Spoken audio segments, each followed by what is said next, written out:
Innate immunity and asthma risks in Amish and hereditary form children. Definition: many genetic risk factors have been spotted to modify susceptibility to asthma and allergy, but a dramatic increase in the prevalence of this condition in westernized countries in the past half-century suggests that the environment also plays a critical role.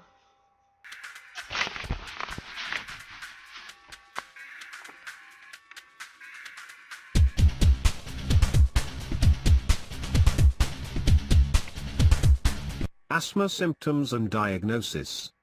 Asthma symptoms. According to the leading experts in asthma, the symptoms of asthma and best treatment for you or your child may be quite different than for someone else with asthma. The most common symptom is wheezing. This is a scratchy or whistling sound when you breathe. Other symptoms include shortness of breath, chest tightness or pain, chronic coughing, trouble sleeping due to coughing or wheezing.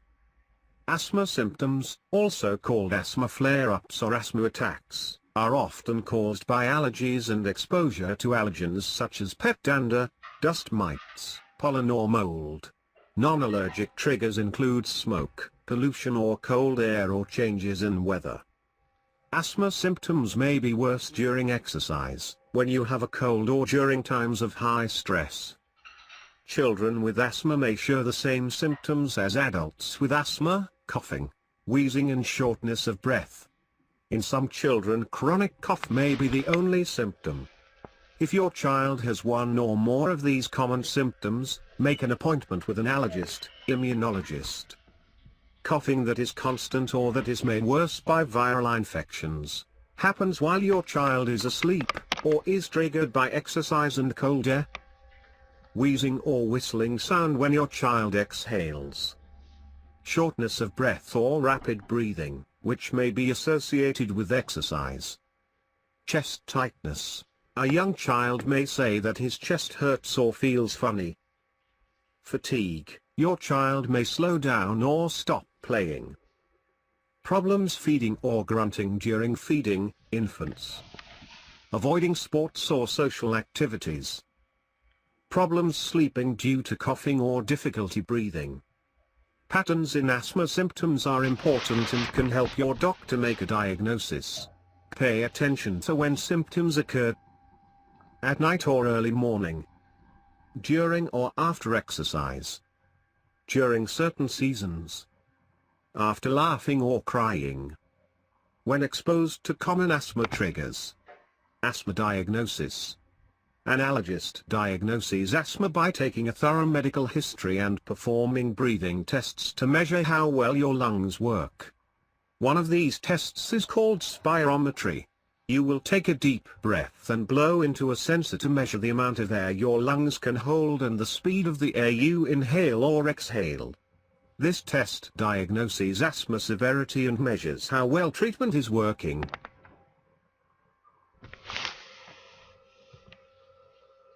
Application in medicine. Administer oxygen during acute attack. Raise the head of the bed. Use extra pillows.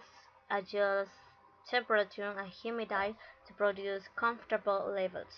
Increase fluids intake to thin blood secretion. Act calmly. Reassure the patient during the attacks. Administer soft sedative and tranquilizer as prescribed.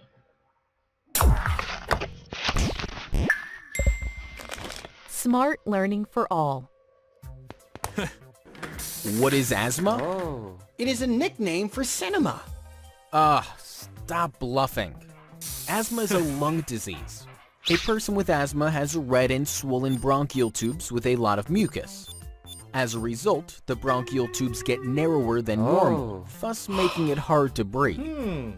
Besides this, the bronchial tubes are highly sensitive to irritants like pollen, tobacco smoke, dust, etc. When an asthmatic person inhales an irritant, the tubes become much more swollen and more mucus is produced. This causes further narrowing of the tubes. This narrowing makes exhalation harder than inhalation. Hence, carbon dioxide-rich air gets trapped in the person's body and he does not get sufficient supply of fresh oxygen. As a result, the person can have severe shortness of breath and a feeling of tightness in the chest. When an asthmatic person experiences such problems, he is said to have an asthma attack. For more educational videos, please download Smart Learning for All Android app from Google Play Store. Also, don't forget to subscribe. In Ecuador, in rural areas of developing regions, the prevalence of the asthma has remained relatively low, because certain elements related to a traditional apparently act as protective factors for the development of diseases.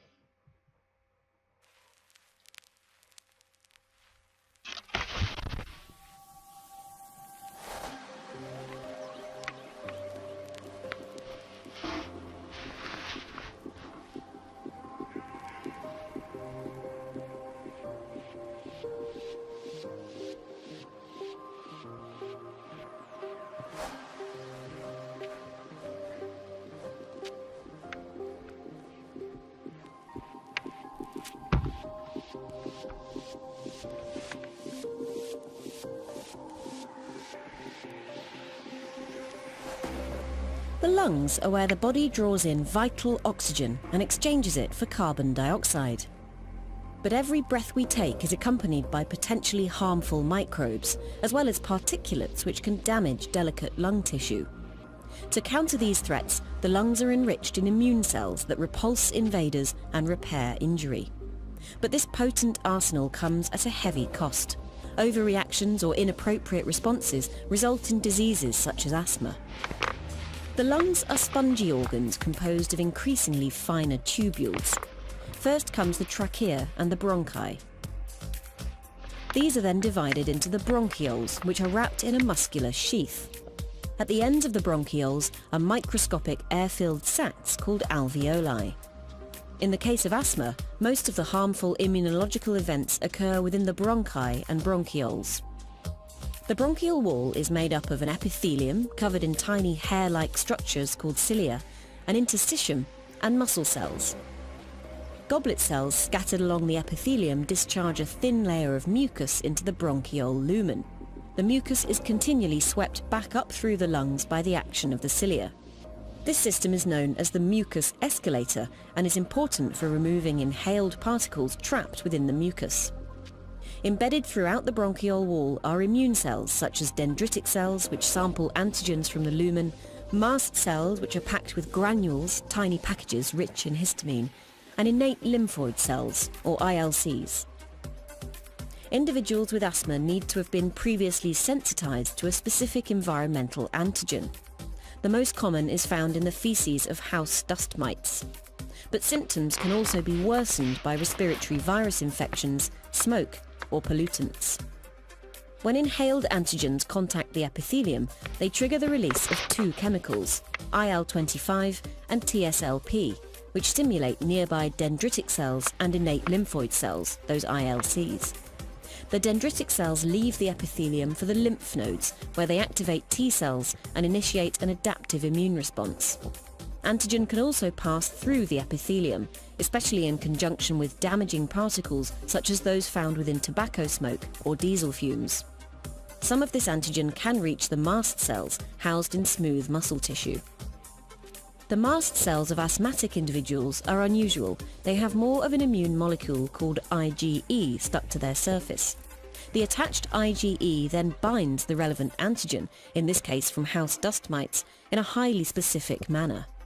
When an antigen gets bound to two IgE molecules, it signals the mast cell to degranulate and spill out the contents of the granules.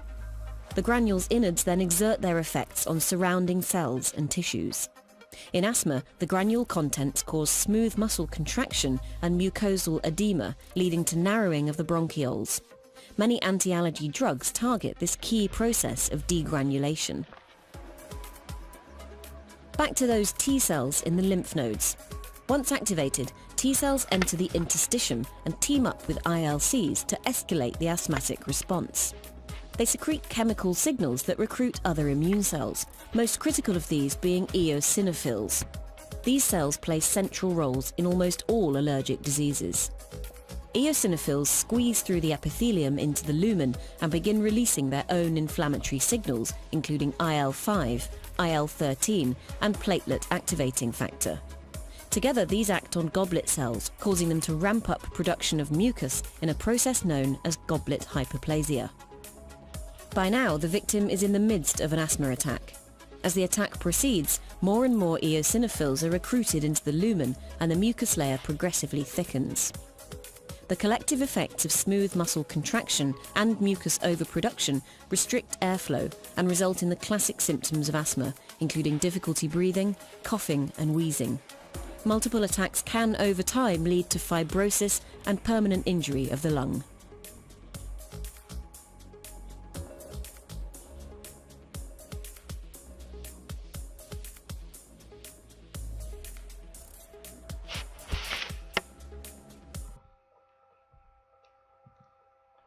Pros and cons. The innate immune system consists of those elements of host defense against infection that are encoded in germline and do not require prior exposure to antigens. Innate immune response are rapid and transient, whereas adaptive immune response are slower but last longer. Microbes may limit the development of the allergic adaptive immune response through the interaction with a group of these innate immune receptors, including the receptor turn to live receptor TLRS early in life.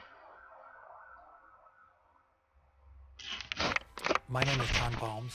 I'm a physician scientist at the University of California, San Francisco, and also at the University of California, Berkeley School of Public Health. Asthma is a classic gene by environment disease, and there are multiple environmental risk factors in addition to heredity that can influence risk of asthma and risk of exacerbations of asthma. And this slide shows many of those.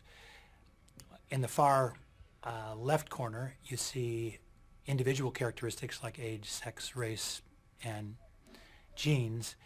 And then around to the right, various exposures such as tobacco smoke, outdoor and indoor air pollution, infections, obesity, etc., that can impact asthma.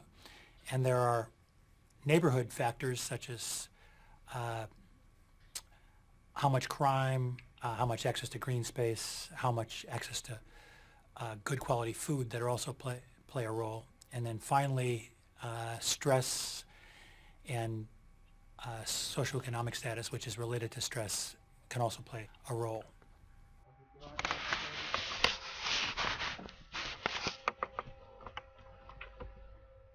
Conclusion.